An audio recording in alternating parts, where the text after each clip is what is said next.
उत्तर प्रदेश के बांदा जिले की रहने वाली एक महिला शहजादी को अबू धाबी में फांसी की सजा सुनाई गई है। ये सजा उसे एक बच्चे की मौत के मामले में दी गई है, जिसकी देखभाल करने की जिम्मेदारी उस पर थी।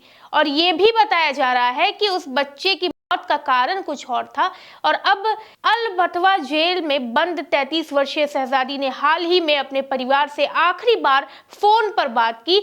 ये बताते हुए वो भावुक हो गई कि उन्हें शुक्रवार 21 फरवरी को जुम्मे की नमाज के बाद फांसी दी जाएगी। शहजादी ने 14 फरवरी की रात करीब 12 बजे अपने पिता शबीर खान से फोन पर बात की। उसने कहा कि उसे अलग थलग कर दिया गया है और जेल के कप्तान ने उसे सूचित किया है कि आने वाले शुक्रवार को उसे फांसी दे दी जाएगी। अपने पिता से बात करते हुए शहजादी ने भावुक होकर कहा, अब्बू ये मेरी लास्ट कॉल है।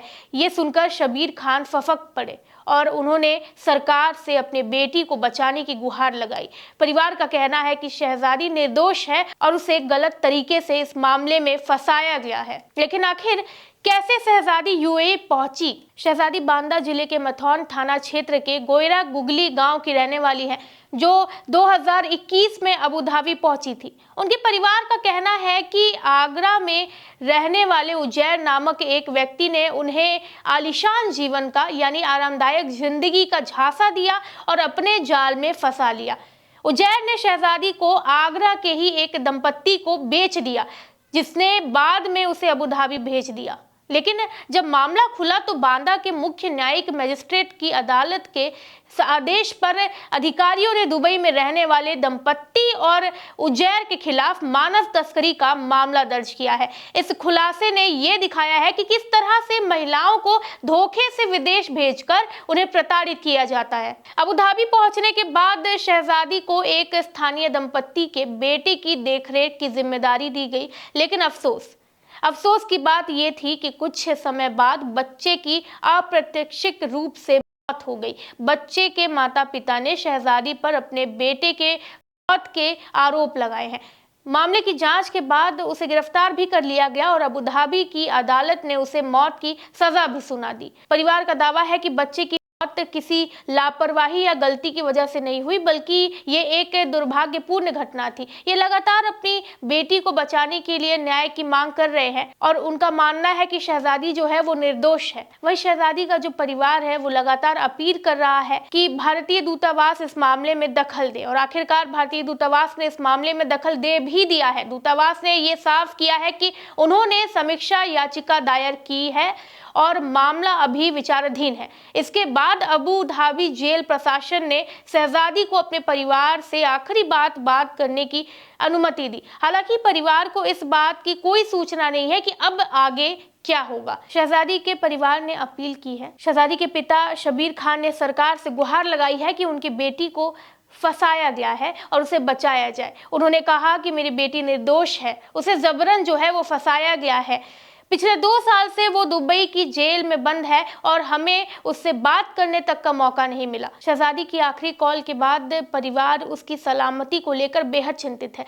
उनका कहना है कि अगर सरकार ने जल्द कदम नहीं उठाया तो उनकी बेटी को फांसी दे दी जाएगी। देखिए, शहजादी का जो जीवन है वो शुरू से ही संघर्षों से भरा हुआ है। बचपन में वो गंभीर रूप से जल गई थी। 2020 में उनकी मुलाकात उजैर से सोशल मीडिया के जरिए हुई, जिसने उन्हें कहा कि उनका इलाज वो करवाएगा और उन्हें बेहतर जीवन प्रदान करेगा। शहजादी उनकी बातों में आ गई और उसी के साथ विदेश जाने को तैयार हो गई। लेकिन विदेश पहुंचने के बाद उनकी हकीकत पूरी तरह बदल गई। उजैर ने उन्हें आगरा के एक दंपत्ति को बेच दिया, जिन्होंने उन्हें अबू धाबी बेच दिया।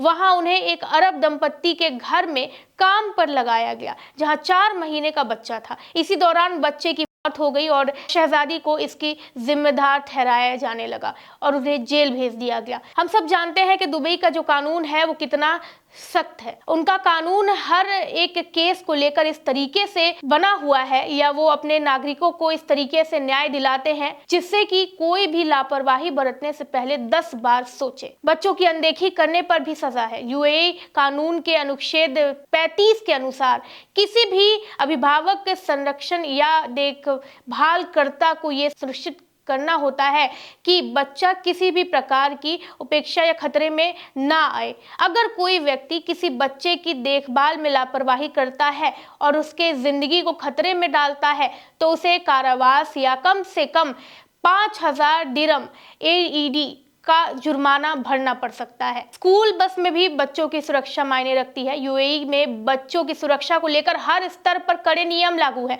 अगर कोई बच्चा स्कूल बस में यात्रा कर रहा होता है तो उसकी सुरक्षा की जिम्मेदारी बस चालक और स्कूल प्रशासन की होती है। कानून ये भी कहता है कि किसी भी बच्चे को अकेले वाहन में छोड़ना अपराध की श्रेणी में आता है। हाल ही में एक बच्चे की लापरवाही के कारण हुई के बाद ये मामला फिर से चर्चा में आ गया है। आपको बता दें, UAE सरकार ये सुनिश्चित करने के लिए कड़े कदम उठा रहा है कि बच्चों की सुरक्षा में कोई चूक ना हो। बदीमा कानून के तहत न केवल अभिभावकों को बल्कि स्कूल प्रशासन, बस चालकों और बाकी जिम्मेदार व्यक्तियों को भी बच्चों की देखभाल करनी होती है। इस कानून का जो मकसद है वो बच्चों के जीवन की रक्षा करना और उनकी सुरक्षा को प्राथमिकता देना है, ताकि भविष्य में किसी भी प्रकार की लापरवाही से बच्चों की मौत ना हो या उन पर कोई खतरा ना हो। इस पूरे मामले को समझकर ये लगता है कि शहजादी एक गहरी साजिश का हिस्सा बनी है। अब भारत सरकार को इस मामले में गंभीरता से हस्तक्षेप करना चाहिए और शहजादी के जीवन को बचाने के लिए पूरी कोशिश करनी चाहिए। सरकार को चाहिए कि अब अबू धाबी के अधिकारियों से बातचीत कर इस मामले की दोबारा जांच की जाए और ये सुनिश्चित किया जाए कि शहजादी को उचित कानूनी सहायता मिले। शहजादी की कहानी मानव तस्करी और अन्याय की एक दर्दनाक दास्तान है। ये घटना केवल एक महिला के जीवन का सवाल नहीं है, बल्कि उन हजारों महिलाओं के लिए एक चेतावनी है जो झूठे सपनों के पीछे विदेशों में जाने का फैसला करती हैं। आप इस बारे में क्या सोचते हैं? अपनी प्रतिक्रिया कमेंट सेक्शन में जरूर दें। वीडियो को लाइक करें, चैनल को सब्सक्राइब करें। मैं हूं कृति, धन्यवाद।